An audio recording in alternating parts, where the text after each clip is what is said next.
If you want to enhance your account security by removing all devices from your Epic Games security settings, follow these simple steps to ensure your account remains safe.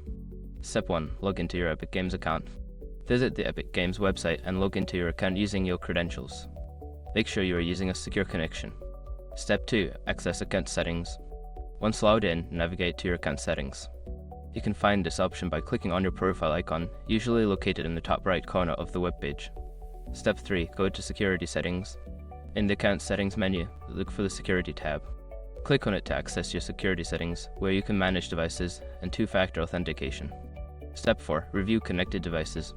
In the Security Settings, find the section that lists all devices connected to your account. This will show you a list of devices that have accessed your account in the past. Step 5. Remove all devices. Identify the devices you no longer use or recognize. Click on the option to remove or disconnect these devices from your account. Confirm your choice if prompted.